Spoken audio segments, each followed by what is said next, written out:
DATV, and the Greater Dayton Area League of Women Voters present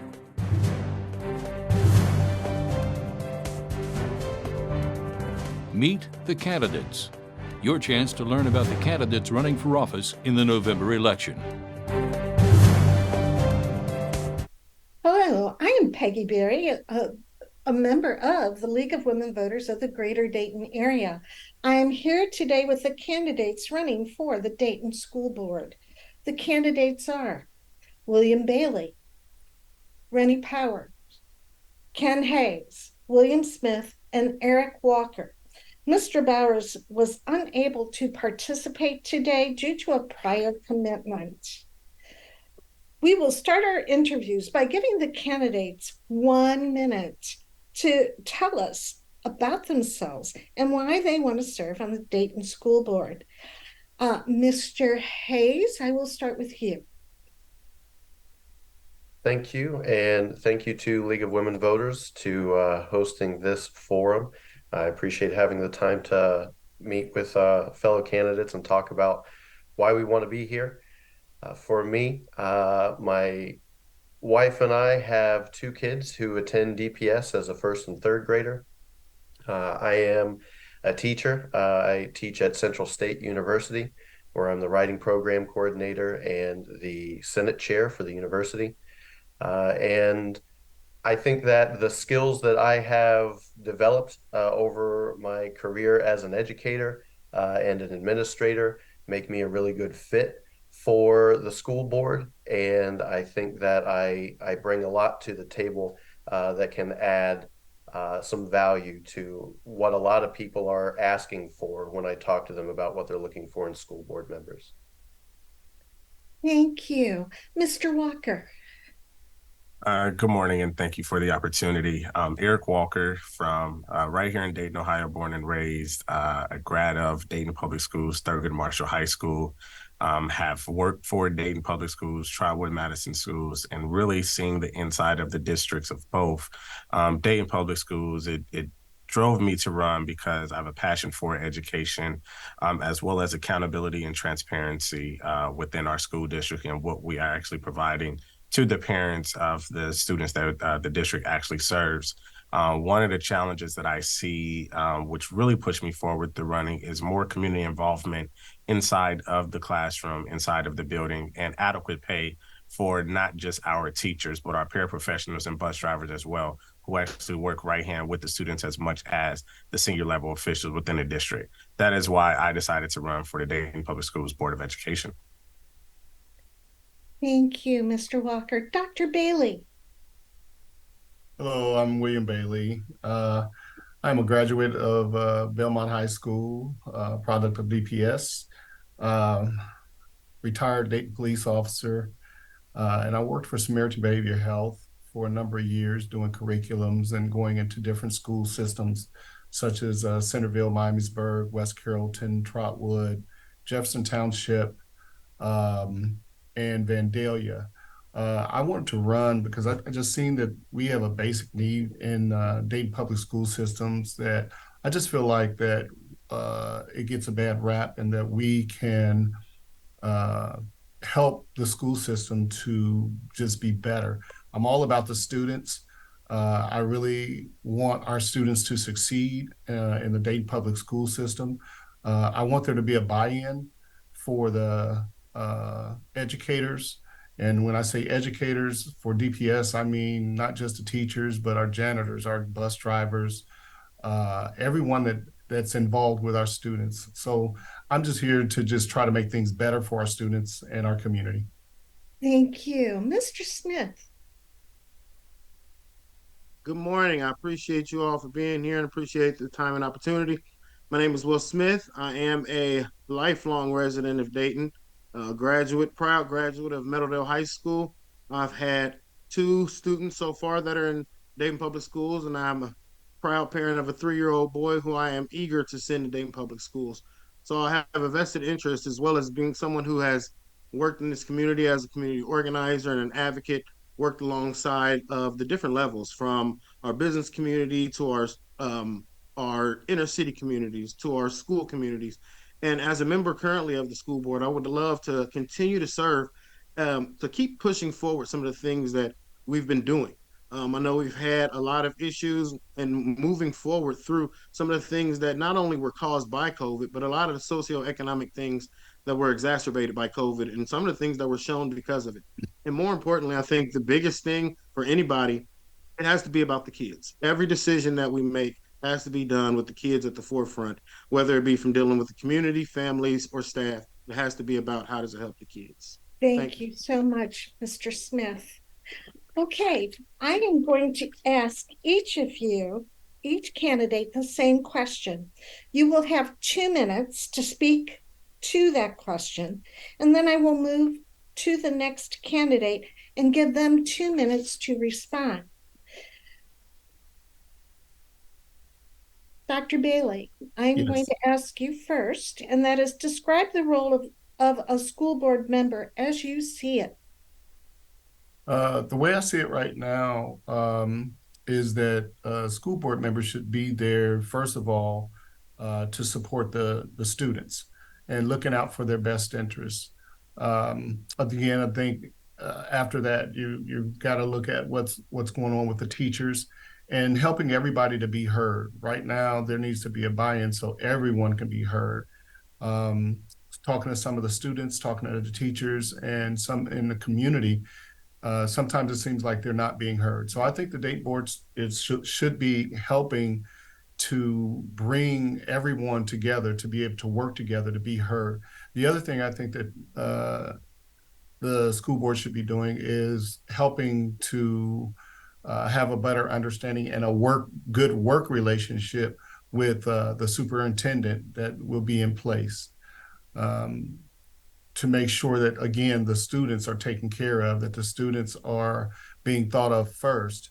I understand that there's a lot of workings with, administration and money and things like that. But again, just like Will said, we've got to be student driven and focus more on the students than anything else. Everything that we do needs to be for the students. So I think that's what the board is supposed to be doing right now. I am learning a lot. So I'm getting ready to go down to Cincinnati and take a seminar with Advocate for Education Day. That's going to help me to be able to learn a little bit more about the state level and the local levels of how a school board should be ran, because I just want to make sure that I'm on point when I become on the school board. Thank you, Dr. Bailey. Mr. Hayes, same question. Describe the role of a school board member as you see it. I think a school board member's role is multifaceted. There's the stuff that's on paper in terms of needing to hire and determine the role of the superintendent and how they're fitting within the system, making those kinds of decisions for hiring and firing, how to use the budget. There's sort of those larger level roles that the board is supposed to fulfill. But ultimately, I think that a member of the school board is supposed to be there to act as an earpiece and a mouthpiece for the parents, for the community. They need to be the ones who are ultimately the best listeners to the community, so that they can take what the community is saying to heart and turn that into action that's going to work with that community and work with it to build not only the schools and the environments for our students, for our teachers, for our other workers, staff throughout the buildings, but for the community at large. They have an important role to play as models for how to engage and communicate with one another, with the community, with administration, teachers. And so they really are a key piece to the puzzle when it comes to engaging with the community and hearing them and responding to them in ways where the community feels like they are heard and a part of the system and act as collaborators to build up. Thank you. Mr. Smith, same question. Describe the role of a school board member as you see it. Thank you for the question. I think when you talk about this question, it's on different levels. We have the boilerplate role that, from the state they give you. And a lot of people see it as, with our district, it's not just the superintendent and the treasurer, but we also have the hiring of the business manager as well in our district. And so, you have that role as being the person that is that person that brings that person in or those people in. And you're also serving as the advisors for those. And you're also the policy making arm of the district. But I think also when it goes into the board member of an urban district is similar to the district. Um, we do a different thing. Different districts have different barriers and different issues. And so in our district, we have to do more. We have to be those people that are out in the community. We have to hear what's going on. But then also you have to discern and see how do we carry out the vision of this district while also understanding that there are going to be tough conversations. There's not going to always be agreement. Even within communities, there's not going to be always agreement. And you'd never be able to do things if we're always saying we want to do everything that the community says, because every community is going to say different things. And we have to understand that people put us in this seat to do that. I think more importantly, as board members, you have to bring yourself into the boardroom. That is what brought you there in the first place. The things you do in your regular life, the things that you have from your experiences, the community connections you have, the people that you speak to, those should be the people that you also speak with. And then as a board member, I saw it as my duty to learn so much more about my community so I could see the full breadth of what our community has to offer and see some of the things that in this pocket of the community may be an issue where it isn't over here. So there's a lot of learning that needs to be done by board members and a lot of understanding and a lot of caring.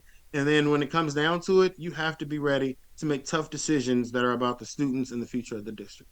Thank you, Mr. Smith.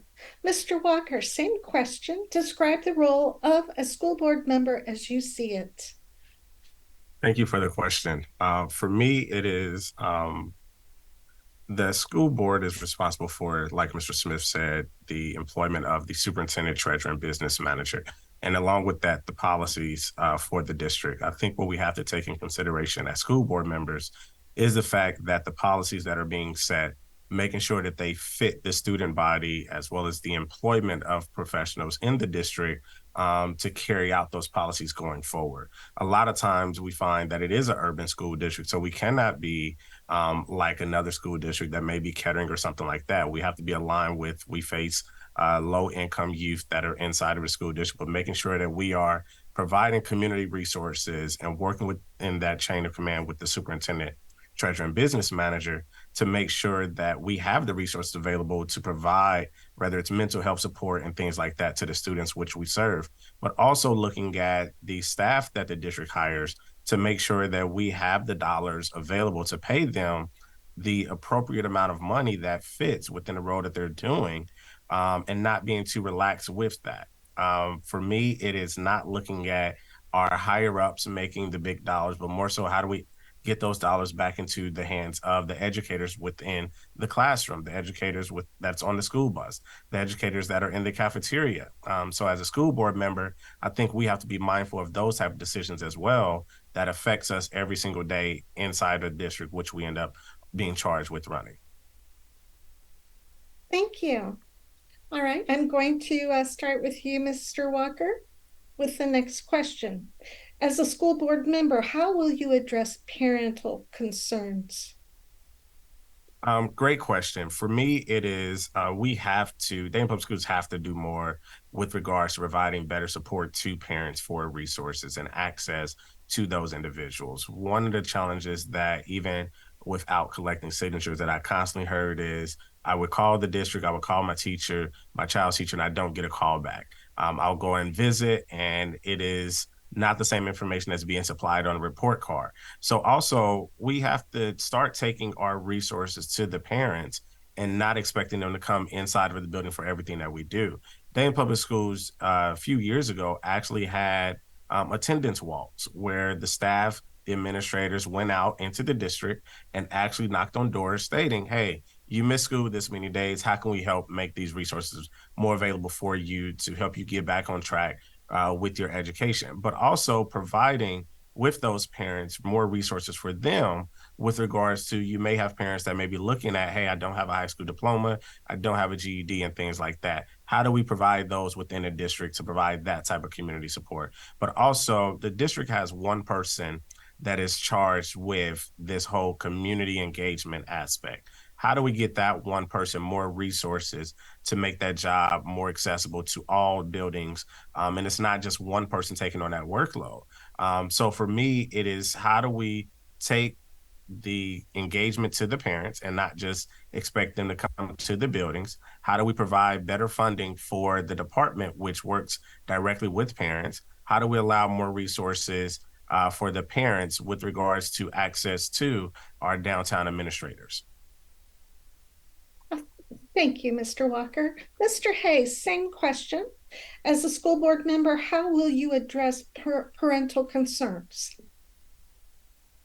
Well, I think this is one of the big issues that got me coming into running for the position in the first place. As a parent of two students at DPS, one of the things that I saw frequently, one of the things that I've heard from fellow parents and community members is just this consistent frustration with just feeling like they're heard in the first place.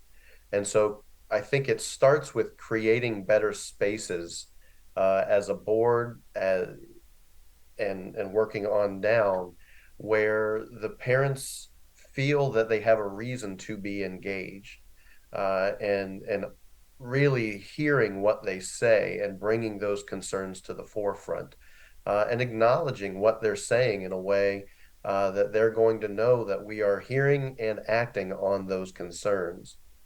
And so I think just opening up and improving those lines of communication, I think is a vital first step, both from the board outward and inwardly, but also encouraging all of those lines down, from administration to staff, to work on those lines of communication as well.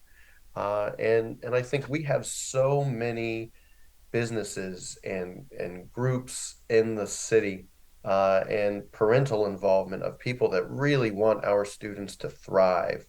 And I think that creating lanes that make it easier for them to do so, to come and be involved in those processes and in that communication.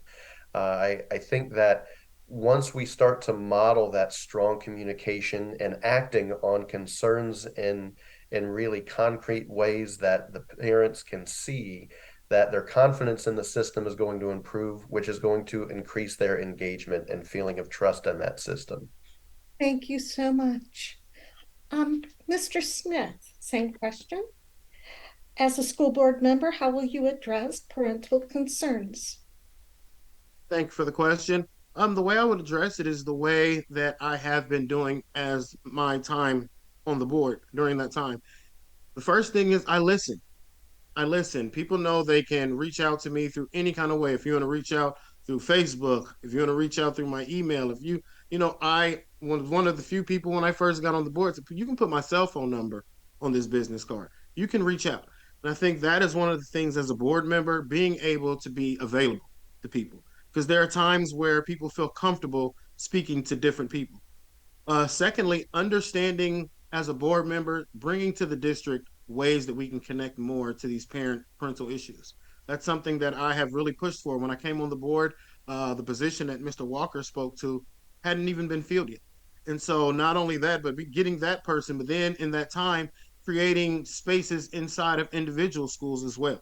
So increasing those Title I parent resource centers, increasing the people in the building that have connections, increasing the times that we've opened up for different spaces. Also creating equity when we talk about parental concerns, and being honest about understanding that there are some schools that have more active parents. There are some schools that have parents that are highly engaged, understanding that these things aren't happenstance. As board members, you get 4 years to deal with things that have been in place, but you cannot always use it as a crutch. And so understanding that we're dealing with a lot of parents and a lot of community members that had traumatic experiences in school themselves.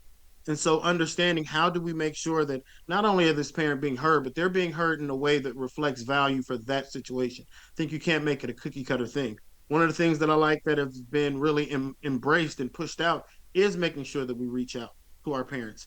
Some of the things that I've pushed for is making sure that when teachers and staff get emails, that they have a time frame that they have to respond, making sure that we're responding in a way that is equitable and with fidelity. Thank you, Mr. Smith. Dr. Bailey, same question. As a school board member, how will you address parental concerns? All right. Thank you very much. I concur with all of my colleagues here. What I could say is customer service, customer service, customer service, customer service.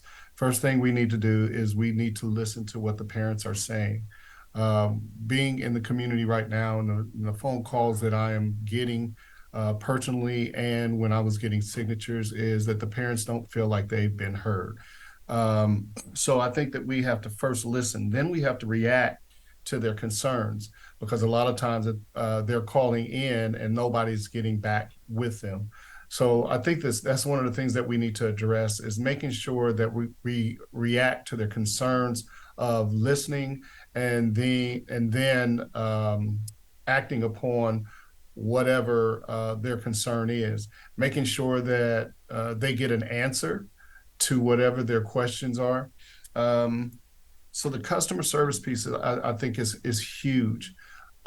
We have to find a way to help them, whether it be with truancy, with their transfers from one school to another. So again, I just say customer service. We need to be more friendly. We need to be more engaging. I think that we do need to be out in the community speaking with the parents and finding out what kind of resources they need to be able to help them help their child. So that's where I am. Thank you, Dr. Bailey. Mr. Hayes, next question. What do you see as the most important issues facing your school district? Well, I think as a few of my colleagues here have alluded to already, I think COVID was really something that caused a lot of trouble, but it's something that really highlighted things that have already been issues. And I think that one of those big issues that it highlighted and has since highlighted is the big struggle with mental health. Not only for our students, but our teachers, our staff, the parents. And I think that this is something that we really need to continue acknowledging. It's not something that we've ignored, but I think that it's something that has not really been met with the response necessary to really make sufficient action.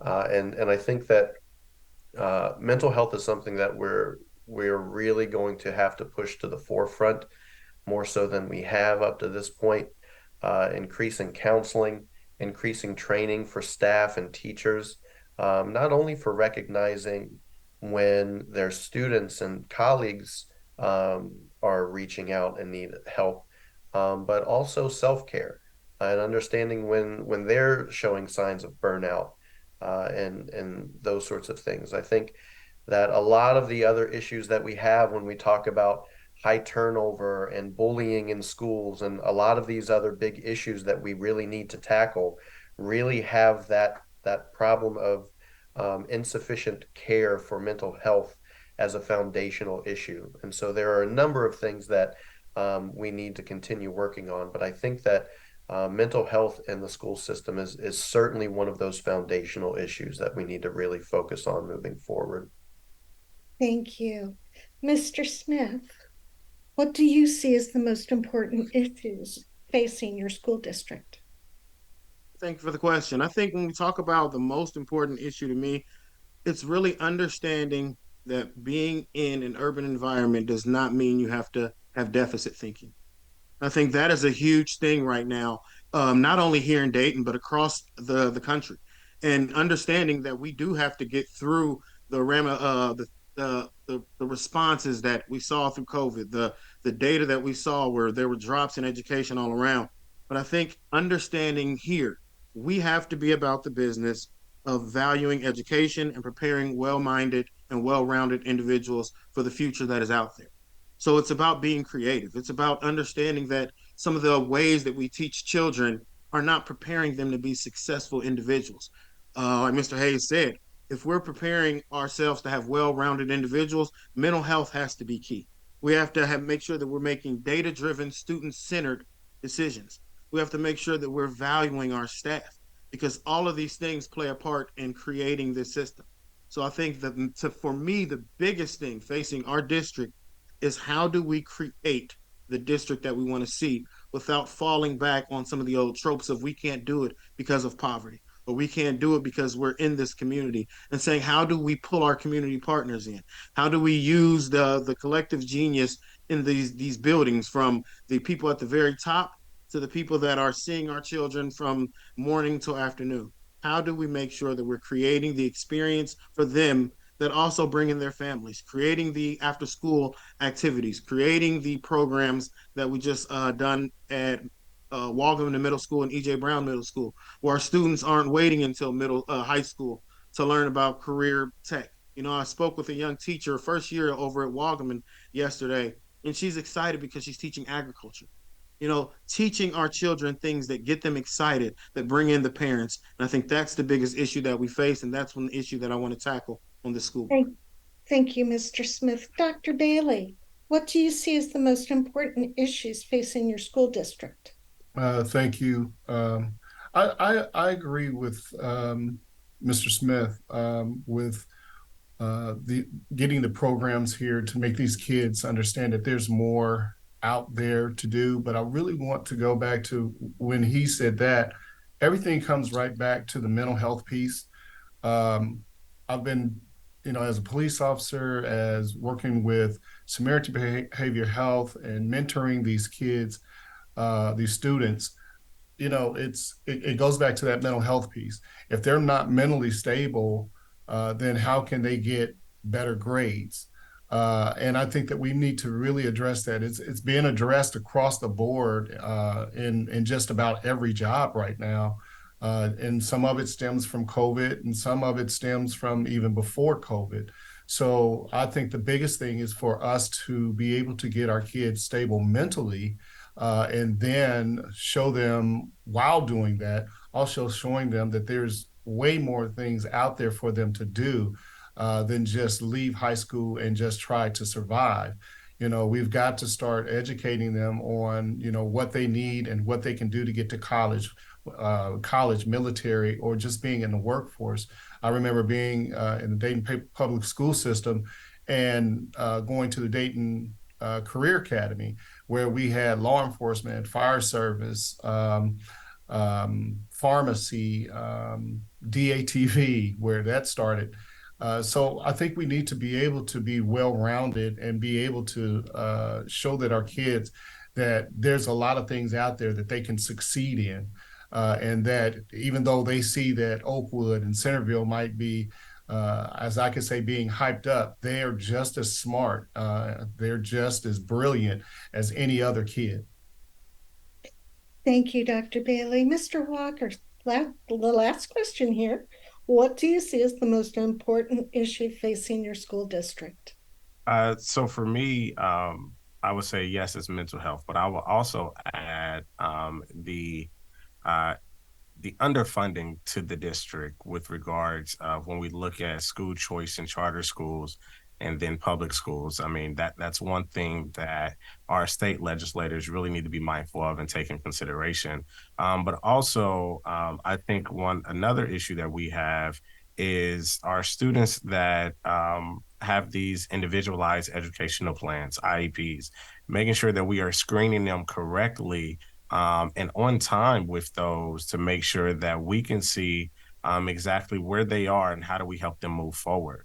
Another piece of that, then I would say, is the safety concerns that parents have within the district? How do we help move those needles to be more of the positive instead of the negatives? Another piece would be the achievement gap. I think that what has to be taken into consideration is Dayton Public Schools is a socioeconomic district. And it's like we have to be mindful of the students that we serve. They are going to be judged on a different scale than other districts. And I think that's something that we need to take in consideration and make sure that school board members, they were advocating for to be treated on the same level, if not on a better level across the board. Thank you, Mr. Walker. In closing, we would like to give or provide each candidate 1 minute for a closing statement. And Dr. Bailey, I'd like to start with you. I want to thank you. I had to unmute. Thank you very much. I just want to thank the other candidates for having the courage to even step up to become a board member. First of all, I love these kids, and I just want them to be better. I want them to know that their district is just as good as any other district around here. I want to work hard, and I want to be able to bring the board together, to be able to get along with each other, to be able to make the right decisions that we need for the students. And sometimes that means we have to agree to disagree, but we need to do that respectfully. And when we do that, I think we have the best interest of the students and the educators at hand. Thank you. Thank you. Mr. Smith. Well, first, I want to say thank you for everybody that is here today. I want to say thank you to everyone that created this opportunity. In closing, I really love this district. I truly love this district. I love being a parent of this district. I love being an alumni of this district. I love being somebody that just spends time in the buildings and talking to our students and staff. I think we have to understand that we are about the business of saving lives in education. When we talk about urban education, we're about the business of creating opportunities and saving lives. No city can be strong with poor schools, and no school system can be strong in a poor city. And so we have to make sure that we're strong on each side. And I know we talked about the question earlier about the role of a board member. That is why it's so complex here, because we have to understand that we have to connect with people that may not even send their students to Dayton Public Schools, but they pay taxes that go to Dayton Public Schools. And they could be volunteers and they could help out. And our students are in the same neighborhood. So I'm about these students, and I look forward to serving on the board for the next 4 years. Thank you, Mr. Smith. Mr. Walker. Thank you again, Peggy, as well as to the league for this opportunity, and to my fellow colleagues on this forum. For me, I would say in closing that I feel that Dayton Public Schools is on the rise. Dayton Public Schools has some challenges, but as a candidate and potential board member, I'm ready to do the work to really help move that needle forward within the district. And starting with that is really engaging with the parents. I feel that, like Mr. Smith said, if we're going to have a great school district, then it has to be on the side with the city. The city is going to be great. The school district has to mirror that as well. Because when we send our students into these buildings, we're sending them to another home away from home. So we want to be able to provide that comfort to them as well as their parents that we are here to serve, and how can we better at this. That is why I decided to jump in this race, and I'm looking forward for the opportunity. Thank you. Mr. Hayes. Yeah, thanks to all of you again for creating this space for us to come and talk. One of the big things that I keep hearing as I go and talk to people in the community and parents and teachers about running for school board and school board in general, the number one response that I get is, we need something new. We need something different. And unfortunately, one of the things that I think is different about me is I'm one of the only folks with consistent professional education experience. For me, that's something that's really missing from the board. And I see the students coming out of DPS in my classrooms. They tell me their concerns. I'm in the schools talking with parents and teachers, in the community talking with community members. And I think that the skills that I have developed professionally over the years coincide with a lot of the concerns that parents have about things that we need in the board. And so I'm excited to have a chance to join the board and affect that kind of change and bring something different. Thank you. And thank you all for your participation today, and good luck with your campaigns. The League of Women Voters encourages all candidates to run an issues-oriented campaign. Our goal is to educate the voting public and strengthen our elective political process. The annual Voters Guide will be distributed mid-October in the Dayton Daily News, AIM Media suburban papers, and the local library, schools, and businesses. Early voting for the upcoming election begins October 11th at your Board of Education, or you can request an absentee ballot. However you decide to vote, your opinion matters and helps make our democracy work. Thank you.